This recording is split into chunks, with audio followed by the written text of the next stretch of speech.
Bismillahirrahmanirrahim. Assalamualaikum warahmatullahi wabarakatuh.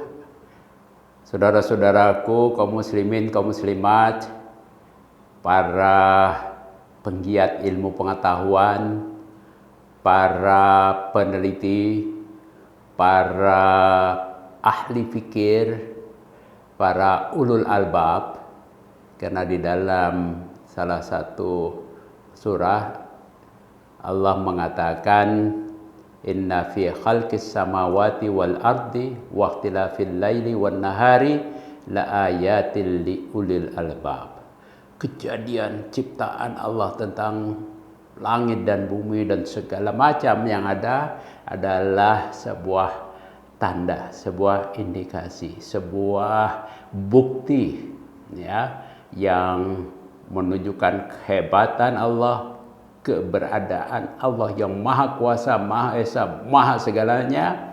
Lalu manusia masih nggak yakin, nggak beriman, keterlaluan. Nah, di situ ada disebut la ayatin li ulil albab, orang yang ahli, punya kehebatan, levelnya tinggi, ulil albab. Siapa dia? Yaitu orang-orang yang berzikir kepada Allah baik waktu berdiri, duduk, tidur, dan wa yatafakkaruna fi khalqis samawati wal ard, memikirkan ciptaan-ciptaan Allah, apa yang ada dan di bumi. Itulah salah satu ayat dalam Al-Quran kita mengagungkan, mengetahui, mengakui dan beribadah karena sangat kuasa, sangat hebat, super cerdas, super hebat, super besar, dan segala macam yang maha-maha itu. Ada satu ayat di dalam Al-Quran, surat Al-Ankabut ayat 20. A'udzubillahi minasyaitonirrajim. Bismillahirrahmanirrahim. Qul siru fil ardi fanzuru kaifa bada'al khalqa summallahu yanshi'un nash'atal akhirah innallaha ala kulli syai'in qadir. Kalau terjemahan yang punya Kementerian Agama bunyinya begini. Katakanlah wahai Muhammad, berjalanlah, jelajahilah, siru ya kalian ya di muka bumi, fil ard. Fanzuru, perhatikan, pelajarin, lihat, cari bukti-bukti ya. Kembali lagi kaifa, sebelumnya kita membahas kata kaifa ya. Kaifa bada'al khalq, bagaimana Allah memulai menciptakan makhluknya. Kemana? Berarti ada sebuah proses yang masih manusia bisa lihat. Fanzuru, ini perintahnya masih fi'il mudhari ya, fi'il amar ya. Fanzuru kaifa bada'al khalq, bagaimana Allah menciptakan, walaupun ini kalimat fi'il madhi tetapi bisa diartikan biasanya ya. Yang menarik adalah summallahu yanshi'un nash'atal akhirah, kemudian Allah menjadikannya makhluk yang lain, makhluk entah yang lain yang terakhir akhirah atau yang lain yang ukhra, yang akhir, yang lain ya. Ini adalah sebuah proses evolusi.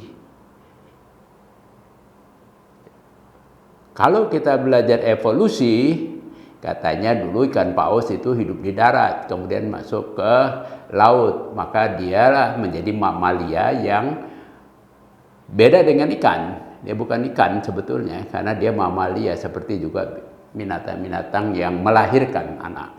Ya, itu evolusi, menjadi binatang yang lain, menjadi makhluk yang lain. Ya, banyak juga kita lihat di sekitar kita kalau kita pelajarin pohonan yang berevolusi. Di kebun saya ada pohon kelapa gading yang tidak kena sinar matahari, tidak cukup air untuk berkembang tumbuh, daunnya kecil, tapi yang dirambatkan di pohon palem raja bisa daunnya besar. Dan bisa juga warnanya yang tadinya belang-belang menjadi hanya putih. Kemudian bisa tumbuh yang lain. Ini adalah sebuah proses evolusi yang Allah sebutkan di sini di dalam surat Al-Ankabut, ya. Kok bisa? Allah bilang innallaha ala kulli syai'in qadir. Sesungguhnya Allah Maha Kuasa segala sesuatu yang dikehendakin. Kita sudah pelajarin sebelumnya bagaimana algoritma Allah, bahwa program-programnya Allah tulis, Allah sudah siapkan dari semua makhluk yang diciptakannya dari awal. Sudah ada tulisannya, kita sering sebut takdir. Ya. Setiap sel bahkan ada takdirnya, dia membelah atau tidak membelah, masuk ke badan kita atau tidak. Kalau virus COVID dulu masuk apa enggak, atau dia di luar atau masuk orang lain, mudah ditulis itu di dalam sel-sel itu dengan kode genetik yang sekarang kita sebutnya DNA. Bisa mutasi? Bisa. Buktinya waktu COVID dulu ada COVID yang strain D, ada COVID C, ada COVID E, yang beda-beda keganasannya. Inilah kekuasaan Allah. Di dalam beberapa ayat lain di surat Yasin juga banyak orang mempertanyakan, apakah Allah bisa mengembalikan kita yang sudah jadi tulang belulang, sudah dikubur, sudah jadi tanah, masa bisa bangun lagi? Ya Allah, di dalam salah satu ayat di surat Yasin Allah bilang, kalau Allah bisa menciptakan alam ini, dunia ini keseluruhannya, berapa susahnya menciptakan yang baru, yang sama. Kalau seorang programmer sudah bikin program di HP ini, katakanlah suatu game permainan di satu HP ini, berapa susahnya bikin lagi di tempat lain, berapa susahnya kalau versi 1 sudah, versi 2, versi 3, versi 4. Logik kan? Iya. Dan oleh karena itu, kalau kita menyikapi apakah evolusi terjadi, insya Allah memang Allah menciptakan segala sesuatu dengan cara evolusi. Kun fayakun. Bukan kun fakana, pakai kalimat fi'il madi kata ahli bahasa Arab. Yakun fi'il mudhari adalah proses yang masih terus terjadi. Dan Allah juga menyatakan dalam Al-Quran, Allah menciptakan bumi ini dalam 2 periode.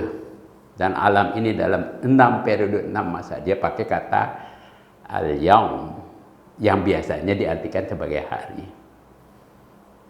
Itu artinya suatu periode. Dan dalam satu periode itu terjadilah sebuah proses yang kita sebut evolusi. Langit dan bumi dulu satu. Itu di dalam Al-Quran jelas dibunyikan. Dulu satu. Dan memang ahli-ahli geologi, ahli-ahli kosmologi juga sudah mengetahui ya. Dia cari di bulan batunya sama nggak di sini? Sama. Kenapa? Wah, dulunya memang satu sumber. Jadi, saudaraku, kalau kita baca Al-Quran bukan hanya tadarus, tapi kita dalami. Artinya, saya baru belajar, banyak baca beberapa tafsir, beberapa versi, baik yang bahasa Indonesia, bahasa Inggris. Luar biasa ini. Tapi kita seringkali terjebak hanya baca tafsir atau terjemah yang dalam bahasa Indonesia yang kadang-kadang kurang dalam menelaah suatu kalimat, suatu kata. Mari saudara-saudaraku, kita gali ini sebuah buku pedoman hidup, manual hidup, yang kalau kita ikutin, insya Allah kita mendapatkan hikmah, berkah, dan segalanya dunia dan akhirat. Wallahu a'lam bishawab. Wassalamualaikum warahmatullahi wabarakatuh.